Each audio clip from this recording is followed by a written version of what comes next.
Hello my friends, my name is Jeremy. Today this video will be for foam rolling. This is for you that don't know what foam rolling is, and for you that already do but need to know some more about it to see how it can work to your advantage, to your benefit, to help relieve muscle soreness and help you to recover quicker and to take away pain that you might have in your extremities or in your lower back or upper back. Alright, so that's what foam rolling is good for. So I'm going to demonstrate how to properly foam roll, but of course you can modify it if you like, but we'll talk about that while I'm doing the video. So here we go, foam roller. This is my personal foam roller. It's a very simple one.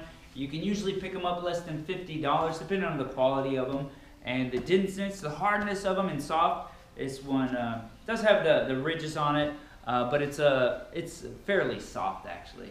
But I like it, it works. But I work at a fantastic gym, so they have plenty of foam rollers there. So I'll foam roll there if I need to loosen up. But foam rolling is good to do before and after exercise. Before, just to get the muscles warmed up, just to stretch them out a little bit. You don't want to do static stretching before exercise. You want to do more dynamic stretching and foam rolling. But foam rolling is really used on after exercise to release lactic acid that might be in the muscles, to get it to go out and get into the digestive system and then get flushed out of the body. So you want to get lactic acid out there as quickly as possible. It stays in there too long, the recovery process will take longer and you'll stay sore longer, you know. Sometimes up to 3 days depending on what type of activity you did. If it was activity that was new to you, that you've done for the first time, or you just went harder than you normally go.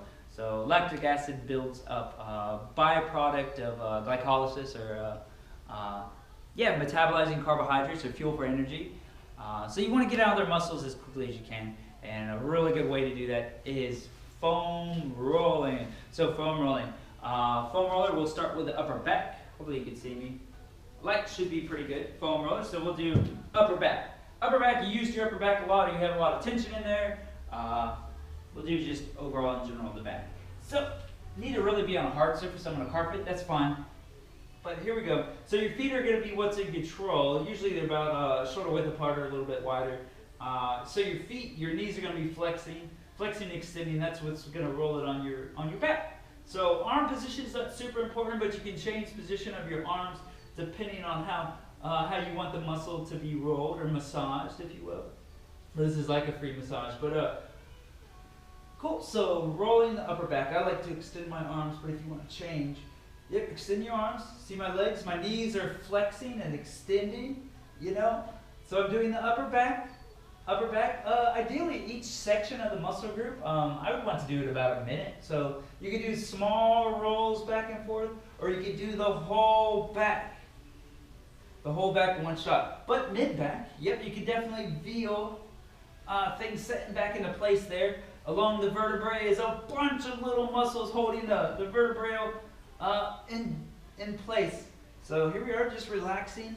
All right, got mid back, going to lower back. So lower back, a lot of lower back tightness on the left and right side.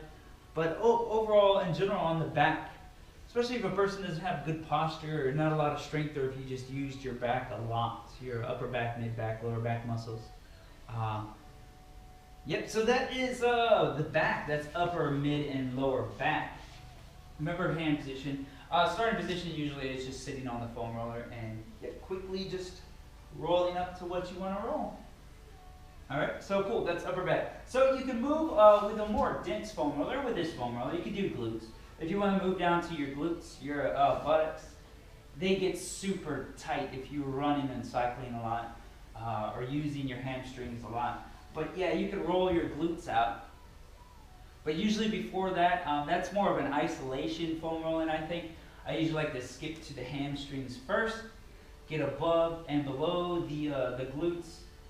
So hamstring, so rolling on the hamstring. I try to get as much weight as I can on that hamstring so it digs, if you will, into the muscle a little bit deeper to release as much lactic acid and just to loosen up the muscle, and it feels really good, like a massage. So all the weight I can, both arms arms, the shoulders are definitely being used. So if you have shoulder weaknesses, it's a shoulder workout in itself. Left foot barely being used, takes a little bit of weight, but rolling my hamstring.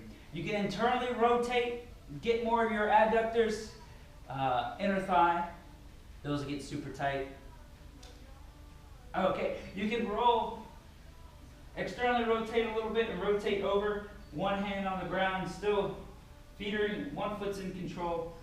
Getting the vastus lateralis, the right side of the quadricep, and the IT band. IT band really, so internally rotate, rope with the other side. Externally rotate, or just getting the main muscle, the bicep femoris. Okay, so we go on the lateral side too. Lateral side, getting the vastus lateralis, but to get really on the lateral side, it'll be the IT band. The iliotibial tract gets really tight for runners, because it is what keeps our legs bowed out. You want a certain amount of tightness on it. But yeah. So that's foam rolling the hamstrings, inner, center, and outer hamstrings. So if you want to get into the glutes, right there, you got to remember, glutes get tight. They get used a lot, especially walking, running, getting up, getting down. Piriformis muscle gets really tight. That gets too tight. Sometimes it'll catch some nerves, especially sciatic nerve that runs right below it. Sometimes sciatic nerve runs in between the two piriformis muscles. But yeah, you can really dig in and really isolate some of the adductor muscles if you want. And just roll back and forth like that. Usually with a harder foam roller, or use a dumbbell or something really hard and just dig into it. Dig into it. So cool. So that's that. If you want to do your calves, you can do single calves. Single calves work really good. Again, externally rotate, internally rotate. All the way up, all the way down. If you start getting a tendonitis issue from running too much or too much activity, tendonitis may be on the lateral or medial side of your knee area. Yeah, you could roll it out too, foam roll it out. And rest. You don't got to run too much, or do something more lower impact. Yep, you can really help tendonitis out. And a lot of times when muscles are warmed up, they feel better. The symptoms of arthritis or tendonitis tend to go away, but we'll come back when the muscles get cold again. So I always say stay warm. So yeah, calf muscles, you can do both calf muscles at the same time if you want. But you see you are supporting your weight with your hands again. But a big deal with this is quadriceps. Quadriceps are definitely involved in all getting up and getting down and running and walking, going upstairs. All right, so we need strong quadriceps. We need them to recover quickly, so you want to foam roll. So the best way to do this will be an upper body exercise too. Your arms, your chest, your shoulders are taking on a lot of the weight of this. Because at first, beginner level, both quadriceps at the same time, but you're still in the push-up position, the plank position, rolling back and forth. But ideally, you want to get one quadricep on there and find what works for you the best to be able to roll all the way up and down. You can get the lateral side, you can get the medial side again, you can try to hit the IT band again if you want. You can get the medial side, but you're still pushing up. And you can do both at the same time. We'll go sideways view. So your quadriceps are getting really, really tight, or you just ran or cycled really hard. Definitely come in foam roll. You're getting your push-up workout too anyway. Medial side, lateral side, straight up and down, tendonitis. So cool, that's most of them. You could try to get creative with a smaller foam roll other things too. Mostly upper back, mid back, lower back, glutes, hamstring, calves, and then quadriceps. Big one that a lot of people need to do is bridges. So there's hip bridges, and I like to do bridges on a foam roller. So I'm foam rolling, but going into a bridge while foam rolling. So it's extending your hips. Hips get tight from sitting down all day or being in the flex position all day. Even cycling, hip flexors get tight. So you want to go into the bridge position. Bridge position and hold. So that is lower back, core, and glutes are squeezed. But you can do just repetitions of bridges too if you want. And just really squeeze.